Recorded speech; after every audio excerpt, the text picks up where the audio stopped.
1 aos Coríntios 11 e versículo 24, é o texto que lemos em praticamente todas as celebrações de Santa Ceia.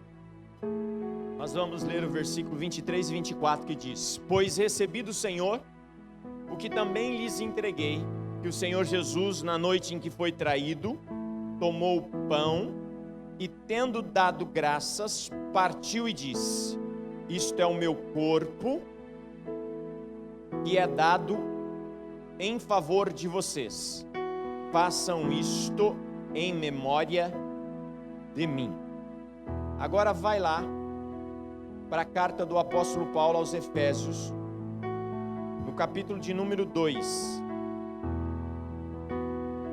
Primeiro texto que nós lemos fala sobre o corpo de Jesus. Paulo aos Efésios, capítulo de número 2, versículo 19 em diante diz: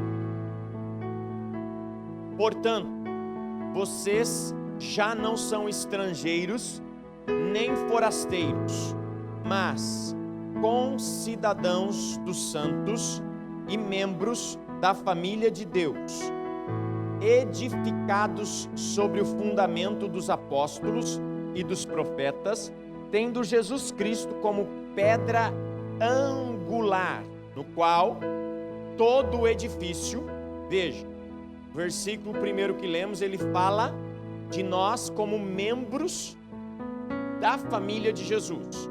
Então primeiro nós vemos que somos parte do corpo. Aqui no versículo 19 ele está dizendo que somos parte da família.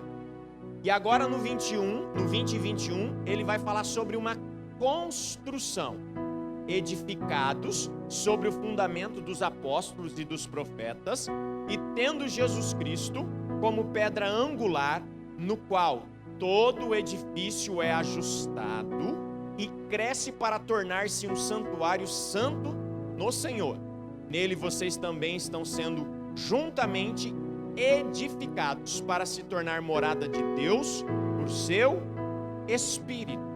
Agora vai no capítulo de número 3, da mesma epístola de Paulo aos Efésios, versículo de número 14.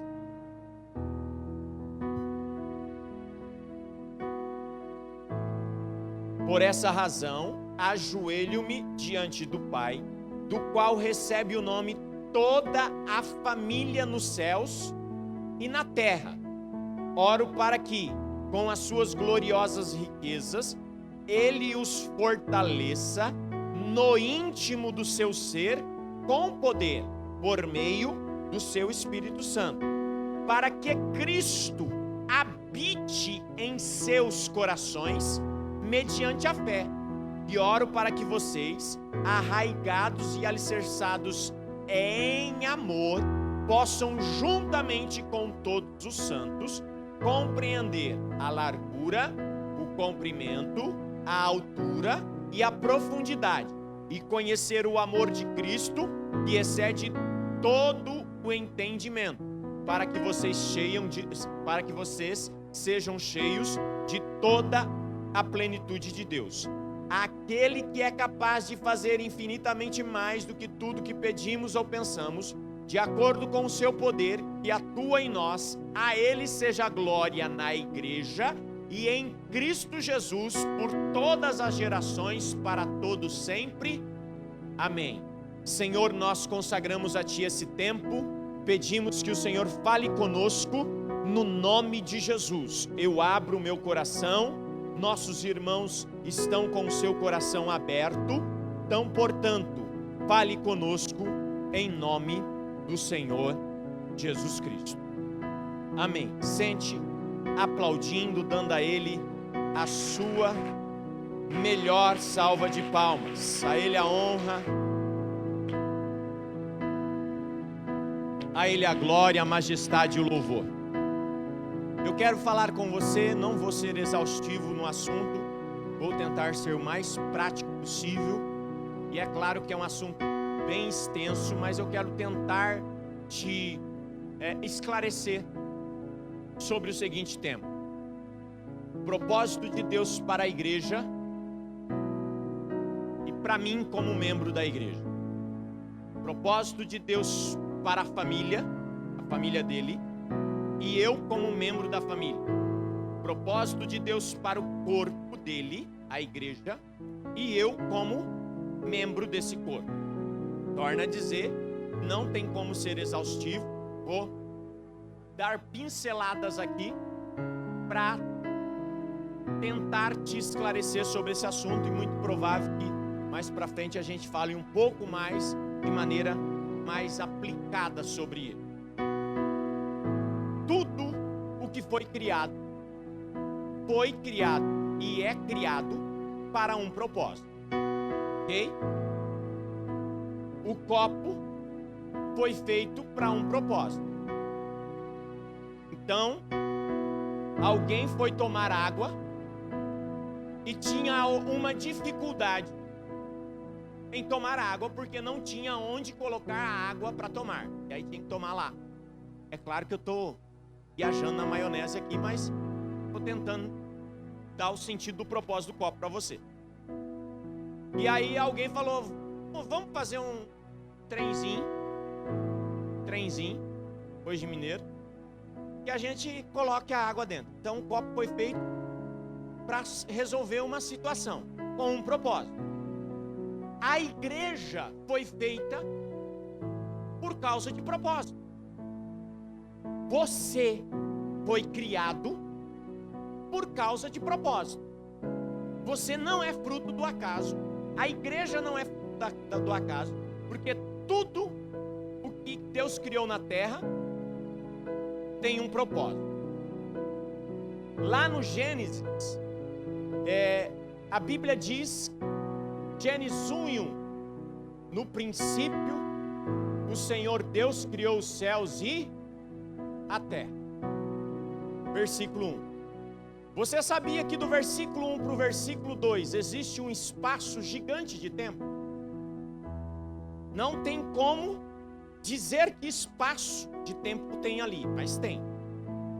Você entende que Deus criou a terra sem forma e vazia? Não. A Bíblia diz que tudo que Deus cria é perfeito, porque Ele faz tudo com perfeição. Então no princípio criou o Senhor Deus os céus e a terra, ponto. Versículo 2, e a terra era sem forma e vazia. Existe uma tese que defende que entre o versículo 1 de Gênesis 1 e o versículo 2 de Gênesis 1:2 é a caída de Satanás. Versículo 1 de Gênesis 1, no princípio criou os céus e a terra foi criada perfeita, ela não foi criada sem forma e vazia. E aí existe um período de tempo, nesse período de tempo, a tese defende que Satanás é expulso do céu, e aí então ele torna a terra sem forma e vazia. Versículo 2, e a terra era sem forma e o Espírito de Deus pairava sobre a face do abismo. Depois vem os versículos 1 ao 25, Deus começa a criar tudo que há na terra. Aí Deus começa a colocar as coisas em ordem. Ele vem reorganizando as coisas. Ele cria a natureza, os peixes, os animais. E aí lá no versículo 26, Deus cria a coroa da sua criação. Quem que é a coroa da sua criação? O homem. E para que Deus criou o homem? Para se relacionar com o homem. Deus criou o homem, e aí ele coloca o homem na onde? Gênesis 2:15, Deus coloca o homem no jardim do Éden. Então o jardim do Éden foi feito para o homem. E então veja que tudo tem o seu propósito. Mas aí Deus começa a olhar, e está lá no contexto, eu estou sendo breve, como eu te disse. Deus começa a olhar e ver que para a vaca tem um boi, para o cabrito tem uma cabra, uma cabrita. Para cada animal tem o seu par. Diz a palavra que olhou Deus para o homem, e o homem estava só. Não tinha para ele uma companheira. E aí Deus faz o homem cair em um profundo sono, e ele arranca uma costela do homem, e dessa costela Deus faz a mulher para quem? Para ser companheira, para ser adjutora, para ser aquela que vai andar junto do homem. Então a mulher foi feita para o homem, que te sirva, diz lá, que seja. E aí Adão olha aquele trem bom, bonito, hein? Fala, eita Deus bom, né? Não é, irmãos? Porque o homem Deus não caprichou tanto, mas a mulher Deus caprichou, né? Diz que o homem é o rascunho e a mulher é a definição da obra. E eu estou concordando com esse negócio, não é? Eu não tenho... Irmãos, Deus é sabido demais, não é? Ele fez tudo para se encaixar, não é? O homem se encaixa certinho com a mulher. Por quê? Porque Deus fez um para o propósito. Tudo que Deus faz com um propósito. Aí depois que Deus fez tudo, Gênesis 2:24, ele cria o casamento. Não é Satanás que cria o casamento. Quem criou o casamento foi Deus. Deus criou o homem, criou a mulher. Aí Deus diz: não é bom que o homem viva só, vou fazer para ele uma auxiliadora. E deixará o homem o pai e a mãe, e vai se unir a uma só mulher. Adão e Eva tinham pais, pai e mãe? Então para quem que é isso? Para nós. Você entende? O casamento é uma instituição divina. Deus fez o casamento para nós. Então vamos lá, quem é que fez a terra? Deus. Quem é que fez tudo que há na terra? Quem é que fez o homem? Quem é que fez a mulher? Quem é que fez o casamento? Deus criou tudo com um propósito. E aí ele disse para o homem e para a mulher: vocês devem fazer o quê? Olha o propósito: para povoar a terra. Então Deus criou o homem para ter um relacionamento com ele. Deus criou a família para ter um relacionamento com ela mesma, e essa ter um relacionamento com o seu Criador. E a família dar seguimento à sua espécie, porque a Bíblia diz que conforme cada espécie deu-se o segmento, ok? O boi cruzou com a vaca, nasceu o bezerrinho que cruzou e até hoje tem vaca e boi, ok? Homem e mulher se relacionaram, teve uma criança e seguiu, e hoje tem um monte de gente, ok? Conforme a sua espécie. Que quebra esse princípio está fora da vontade de Deus, está fora do propósito de Deus. Entende, sim ou não? Você quer ver? Se eu pegar essa caneta e tentar derrubar a parede da igreja, eu vou derrubar? Por quê? A caneta não foi feita para esse propósito. Porque tem tanta gente na face da terra decepcionada? Porque ainda não entendeu o propósito da sua vida. Qual é o propósito de Deus para mim? Você já se perguntou? Porque se essa caneta foi feita para escrever e ela não está sendo usada para nada, ela está cumprindo o propósito? Se essa caneta foi feita para escrever e eu estou usando ela para derrubar a parede, ela está cumprindo o propósito? Não. Ela vai se ferir. Entende, sim ou não? Então, eu quero, e talvez eu vou mais gerar dúvida na sua cabeça nesse sentido hoje, te colocar essa interrogação aí. Qual é o propósito de Deus para a sua vida? Dentro da família dele. Porque ele tem um propósito para a família dele. Ele tem um propósito para o corpo dele, que é a igreja. Qual parte do corpo de Jesus você é?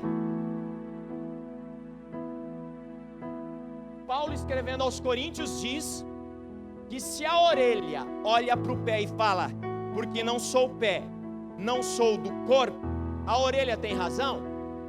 Não. A orelha faz parte do corpo? Ela faz a mesma função que o pé? Mas ela é importante? Olha para a pessoa do seu lado aí e fala, você é tão importante.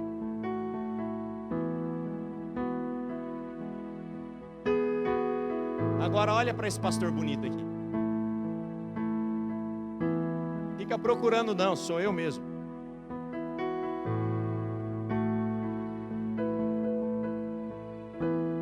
Deus te criou com um propósito. Mas você precisa funcionar no propósito que Deus te criou. Porque se você não funcionar no propósito que Deus te criou, você pode se machucar e você pode viver uma vida, em aspas, inútil, que não serve para nada, porque não está se movendo no propósito. Você tem uma função. A função do pé, a orelha não consegue fazer, consegue? A função da orelha, o pé consegue fazer? Você é necessário no corpo. Você é fundamental na família de Jesus. Se você não fizer e não cumprir o seu propósito, é possível que o corpo está sofrendo por causa que você não está fazendo e não está cumprindo o propósito para o qual Deus te chamou. Compreende, sim ou não? Glórias a Deus por isso. Muito bem. Qual então é o propósito de Deus para a igreja? Vamos lá. Primeiro, nós precisamos entender: quem criou a igreja, assim como quem criou o homem, como quem criou a terra, como quem criou os animais, quem criou a igreja foi Deus. Mateus 16 e 18, Jesus disse a Pedro: e eu te digo que tu és Pedro. No original ele está dizendo: eu te digo que tu és Petros, uma pedra pequena, e sobre esta pedra, grego é Petra, uma grande rocha. Então, o jogo de palavras no original é que dá o sentido exato do versículo. Eu te digo que tu és Pedro, e sobre esta pedra eu edificarei a igreja de quem? A igreja de quem? E quem é que edifica a igreja? Jesus. Então, quem é que teve ideia de igreja? Jesus. É Deus quem criou a igreja. Qualquer outra bobeira que você ouvir por aí, fica com a verdade da palavra. Irmãos, tem tanta besteira sendo dito hoje por aí, tanto besterol. Fica com a verdade da palavra. Quem criou a igreja foi Deus. E se Deus criou a igreja, significa que Ele tem um propósito para desenvolver na sociedade por meio da igreja. Amém ou não? Muito bem. Eva foi tirada de uma costela, ok? Na igreja, vamos lá. Na igreja, Jesus é o noivo. Não é assim que a Bíblia ensina?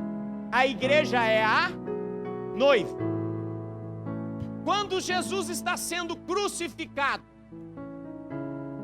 os soldados romanos vêm para verificar se eles estão mortos. Porque existe uma lei judaica, eles não poderiam deixar aquela cruz para o dia seguinte. Porque a cruz, olhe bem aqui para mim, isso é importante você entender. Tem muita gente que carrega uma cruz aqui e não entende o significado da cruz. A cruz é símbolo de maldição, queridos. Biblicamente falando, o texto lá no Antigo e no Novo Testamento diz que maldito é todo aquele que for pendurado em um madeiro. A cruz é pena de morte. Você carregaria hoje uma cadeira elétrica pendurada no seu pescoço? Imagina que a cruz é a cadeira elétrica dos dias de Jesus.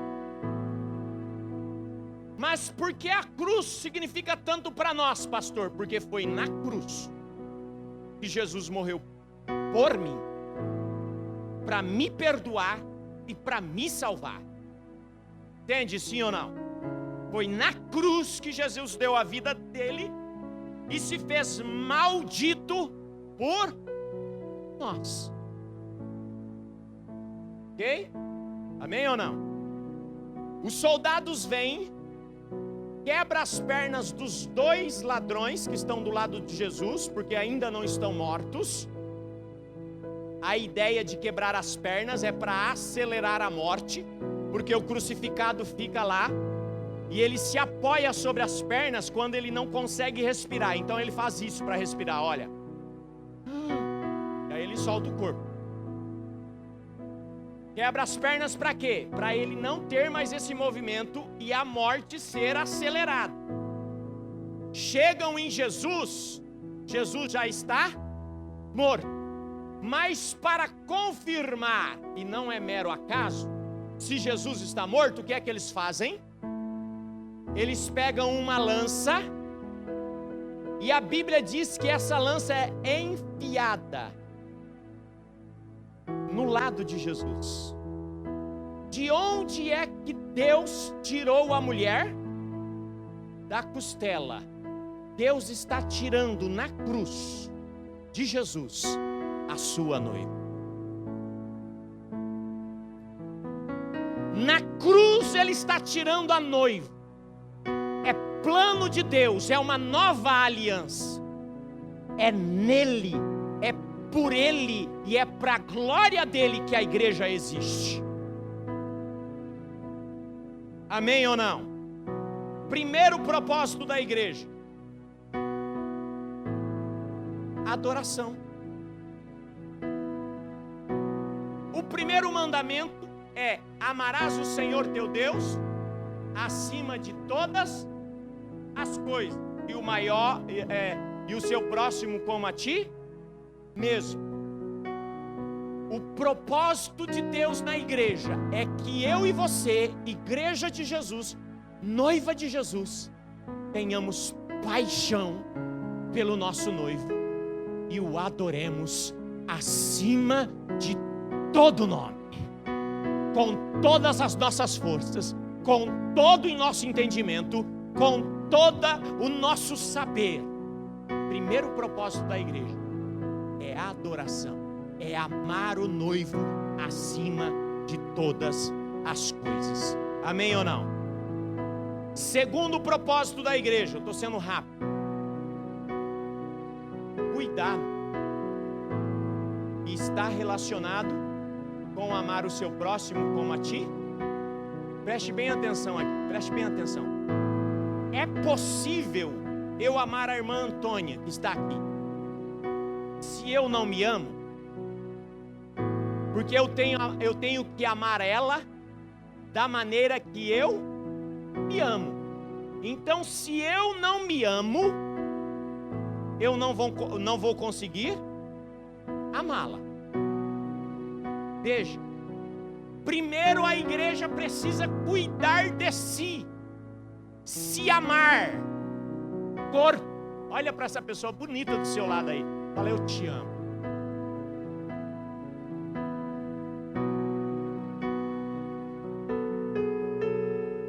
Você precisa amar a si mesmo. E entenda, como indivíduo, você tem que se amar, ok? Como igreja, como corpo, você tem que amar o seu irmão, entende? Tem gente que consegue se dar bem com todo mundo fora da igreja, mas dentro da igreja não se dá bem com ninguém. É o mesmo caso de quem não se ama. É forte, não é? Hã? Não, pastor, eu entro na igreja e hoje tem um monte de gente assim. Um monte de gente. Eu já ouvi isso. Eu prefiro ir naquelas igrejas gigantes, que você entra e você sai e ninguém te vê. Pergunto eu, que cristianismo é esse? Amar a si mesmo na igreja, Alan, é eu te amar. Amar a si mesmo na igreja, ô Sérgio, é eu te amar. Amar a si mesmo na igreja, Claudinei, é eu te amar.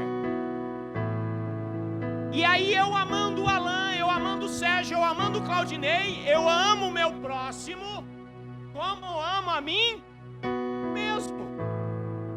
Segundo o propósito da igreja, cuidar bem de todos, porque quem ama, cuida.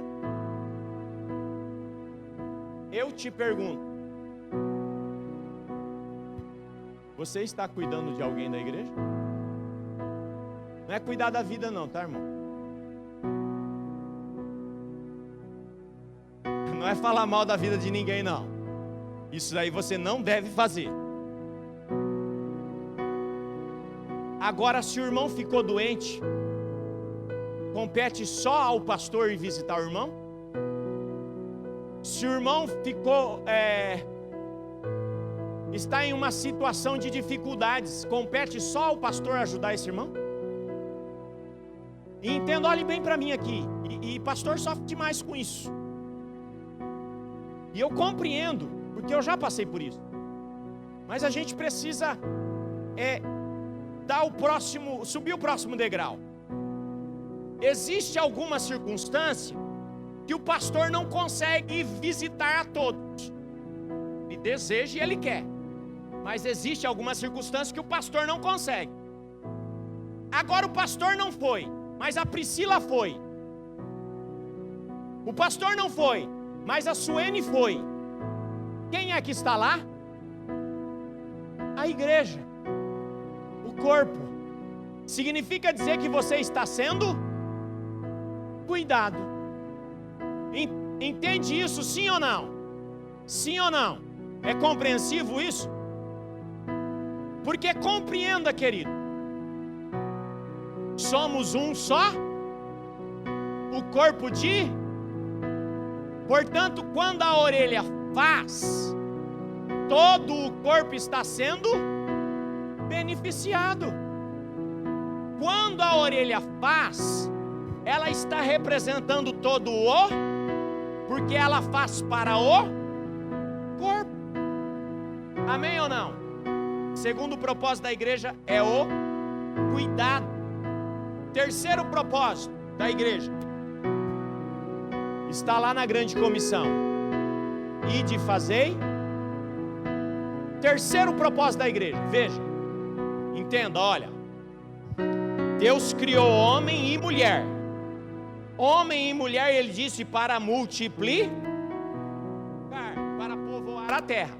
Aí Deus trouxe Jesus.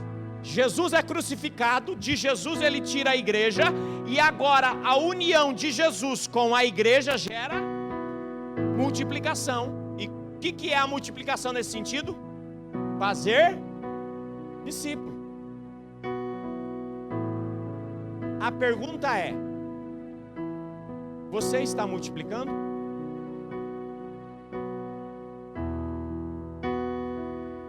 Olhe bem para mim aqui. Você está fazendo discípulo? Pastor, é difícil. Quem é que tem filho aqui? Levanta a mão que eu quero ver. A criação de filhos, respondam para mim, pais. É fácil? Por isso, porque é difícil, você deixou de ter filho? Não. Fazer discípulo é fácil? Não. Mas é motivo da gente deixar de fazer discípulo? Sabe como é que a igreja se multiplica? Quando eu e você permitir que o sonho de Deus seja gerado em nós, em fazer novos filhos espirituais, que é fazer discípulo. Então, o terceiro propósito da igreja, irmãos, é multiplicar. Vão pelo mundo todo, é a ordenança de Jesus. Vão a todas as etnias, é a ordenança de Jesus. Lá no original, não é aos países e às nações, no original é etnias. Nosso irmão aqui, Nelson, você viveu em alguma etnia já, Nelson? Como que é o nome da sua etnia lá? É isso daí.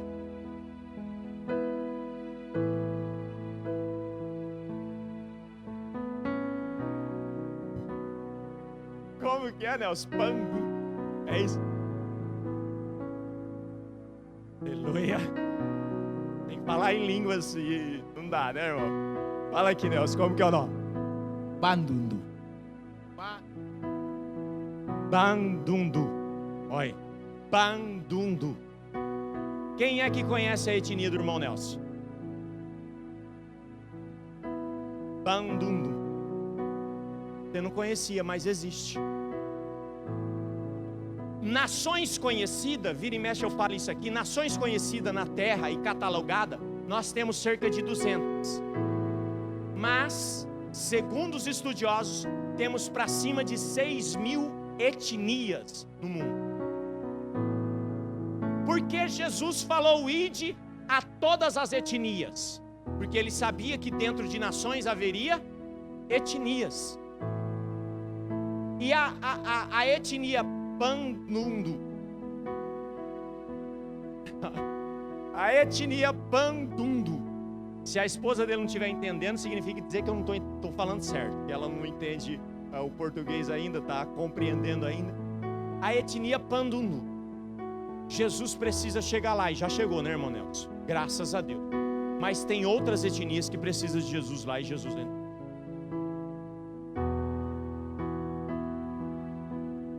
É 434 etnias, é Angola, né? Congo, no Congo, 434 etnias. Todas essas etnias precisam de Jesus? E quem é que precisa ir lá fazer discípulo? Nós. Agora, olhe bem para mim aqui, olhe bem para mim aqui. Jesus disse, ficai em Jerusalém, até que do alto sejais revestidos de poder. Depois sejam minhas testemunhas em Jerusalém, Samaria, Judeia e até os confins da terra. Preste bem atenção.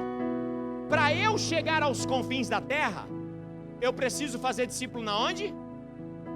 Na minha Jerusalém. Você está fazendo discípulo na sua Jerusalém? Esse é o propósito da igreja, querido. Se a igreja não funcionar nesse propósito, ela está igual a caneta sem função. Propósito da igreja, amar a Deus acima de todas as coisas. Propósito da igreja, amar o próximo, cuidar bem. Propósito da igreja, terceiro, fazer discípulo. Quarto propósito da igreja, está no segmento do versículo. Ensinando-os a obedecer. Coloquei uma criança no mundo, agora eu abandono ela, é isso? Coloquei uma criança no mundo, agora eu preciso ensinar, cuidar. Então ganhei uma pessoa para Jesus. Maravilha. Cada vez em quando eu falo aqui da Maria, né? A Maria foi ganha para Jesus pela Priscila. Priscila ganhou a Maria para Jesus. E aí a Priscila traz a Maria para uma árvore frondosa e coloca a Maria debaixo de uma árvore frondosa e fala para Maria: você é tão linda. mãe te ama tanto. E eu te dei o maior presente que eu poderia dar, Maria. Foi a vida. Agora a mamãe vai embora. E eu vou te deixar uma mamadeira de chocolate. A árvore é grande, o sol está quente, mas você está debaixo da sombra. Tá aqui a mamadeira, tá, Maria? Eu te amo, Maria. A Priscila vai embora e nunca mais volta. O que é que vai acontecer com a Maria? Querido, entenda que ganhar uma pessoa para Jesus é o primeiro passo. Discipular é o passo seguinte. Porque se você não você não faz o discipulado com ela, ela vai morrer. Você dá uma Bíblia para Maria, mas a Maria sabe ler a Bíblia. Você dá uma Bíblia para Maria. A Maria, você fala para Maria, você tem que orar, tá, Maria? A Maria sabe orar, irmão. Quem é que vai ajudar? Quem é que vai ensinar a Maria? O pai e a mãe espiritual. Então, veja, quarto propósito da igreja é ensinar. Pastor, eu não tenho o dom de ensinar. Olha aqui bem para mim. Dentro de uma casa, os principais educadores e cuidadores são pai e mãe, correto? Mas os irmãos mais velhos ajudam a cuidar, sim ou não? Ajuda a educar, sim ou não? Talvez você não saiba como pastor, mas entende que você sabe mais do que um novo convertido? Então, por favor, cumpra o propósito da igreja. Você foi chamado como igreja para adorar a Deus. Você foi chamado como igreja para cuidar das pessoas, os domésticos da fé. Você foi chamado para ser igreja, para multiplicar, para fazer discípulos. E você foi chamado como igreja, multiplicando, ensinar essas pessoas. Quinto e último propósito que eu quero falar com você da igreja. Ele diz: batizando-os em nome do Pai, do Filho e do Espírito Santo. Por que precisa do batismo? É no batismo que entende-se a geração espiritual desse homem. Ele está morrendo para e nascendo para. É no batismo que esse discípulo está nascendo. Entende, sim ou não? Ganhei uma pessoa para Jesus, eu preciso ensiná-la a chegar ao batismo. E esse é o papel da igreja. Quem é que é a igreja de Jesus aqui? Entende, sim ou não? Agora, por último, o propósito da casa. Igreja somos nós. Somos família. Mas toda família tem uma casa. Tem alguém que não tem uma casa para morar aqui? Seja de aluguel ou seja sua própria, você mora em uma casa. Sim ou não? Porque diz lá o provérbio que quem casa quer. Uma família precisa de uma casa, sim ou não? É outra bobeira que você ouve diariamente aí fora, irmão. Cuidado. Daqui é uma casa espiritual para a família de Deus se reunir. De outra forma, talvez você não conseguiria ter comunhão com o seu irmão.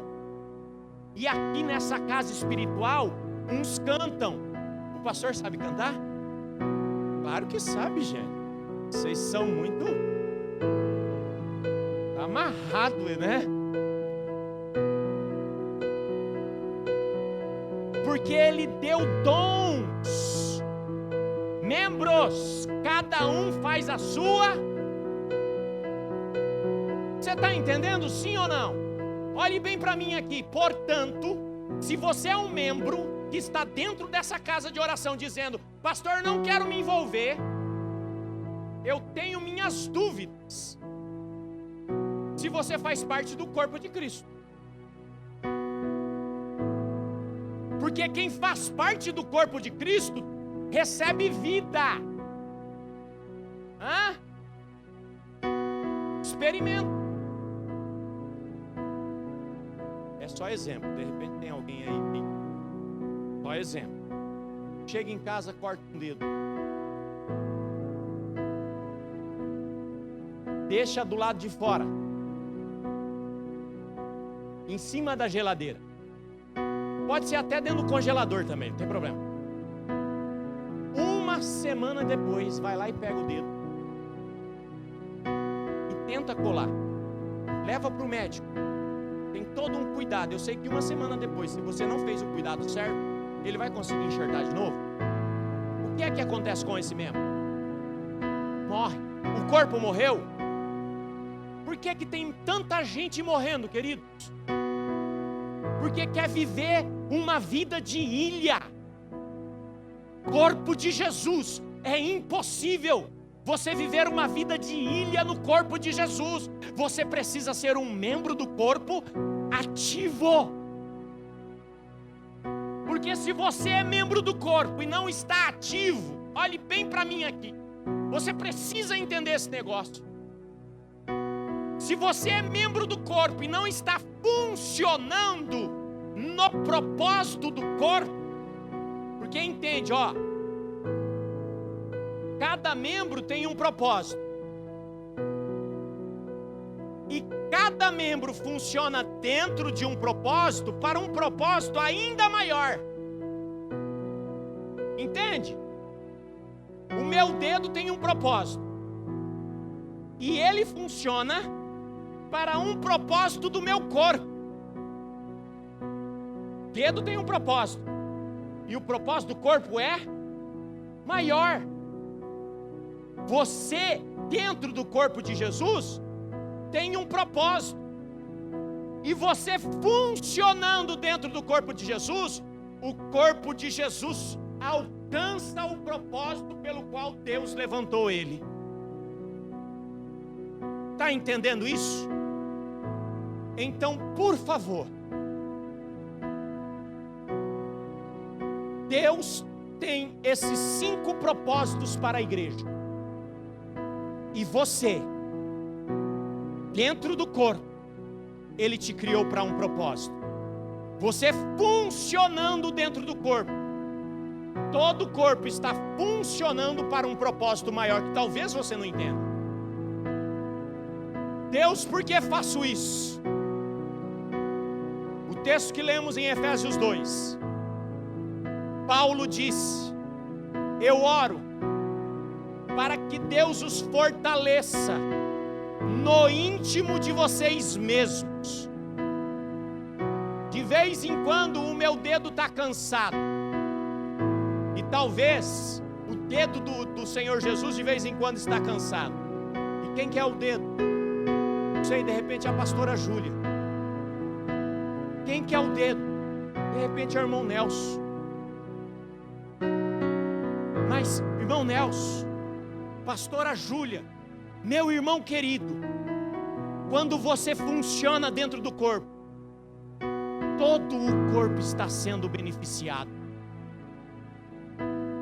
Ainda que você não entenda. Eu dou 10 mil reais para cortar o dedo de alguém hoje aqui. Quem está disposto? Vou perguntar de novo. Pergunta não?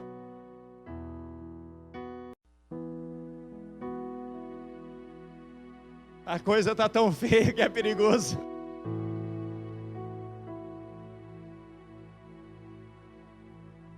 Uma pessoa em sã consciência, que tem uns doidos por aí, irmãos, é doido.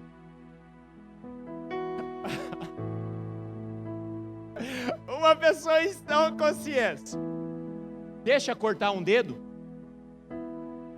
porque o dedo é importante. O dedo é necessário. O dedo é parte do corpo. Ó.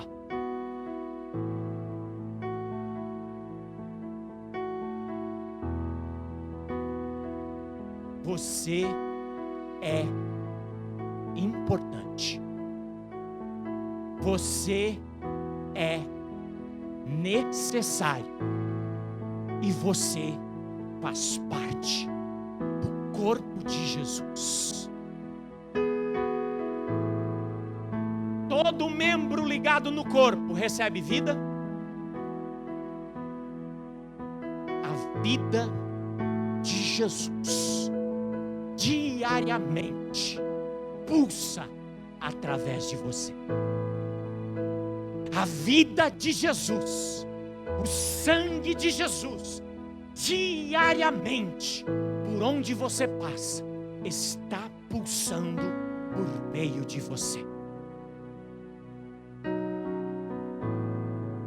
O membro sozinho, o dedo sozinho, faz tanto quanto a mão. Você na sua casa é dedo. Você na igreja. Hã? Você sozinho faz. Mas faz uma parcela menor. Você com a igreja faz. Só se for um dedinho quebrado, né? A igreja está fazendo e o dedinho está lá. A igreja está trabalhando. A igreja fazendo e o dedinho está engessado. Deus está liberando dedos hoje aqui. Deus está liberando dedos hoje aqui. Deus está liberando a sua vida para ser membro ativo, membro vivo. Receba a vida de Deus sobre a sua vida. Fique de pé, por favor, os diáconos. Você faz parte do corpo. E nós vamos participar do corpo.